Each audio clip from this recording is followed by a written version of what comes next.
Here's your sign. That's our topic on today's Backstage Pass.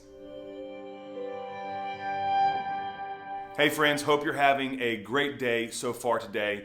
Stocks and mortgage bonds are down here at midday. Stocks are down pretty sharply today. Mortgage bonds are down about 9 basis points at the time of recording. A little bit of volatility happening.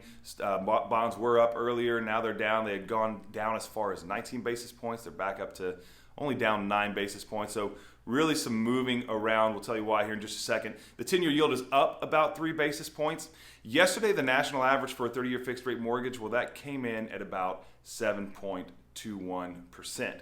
Now, in case you didn't hear, in case you haven't heard, tomorrow CPI data, inflation data, is coming out. And in case you didn't know, well, it's going to be important. We've been talking about it now for a couple of weeks.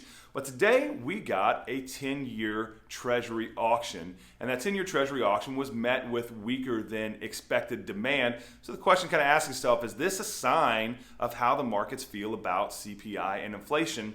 And the answer is it probably is. The markets probably don't feel like inflation is going to be coming down enough. And so that the demand for that 10-year treasury auction just wasn't very high, wasn't as high as what was expected. Now tomorrow we'll tell the tale whenever that CPI data comes out, and we'll see how the markets react to that data. Now in other news, we did get some consumer debt news for the month of September, and this showed consumer debt grew by $25 billion in the month of September, brings the running total for consumer debt up to $4.7 trillion. And the last 9 months from January to September, well, consumer debt grew $270 billion. That's the largest growth ever recorded over a 9-month period. So the question is, the consumer confidence is still pretty high. Consumers are resilient, but are they just buying things? Are consumers just buying things on credit?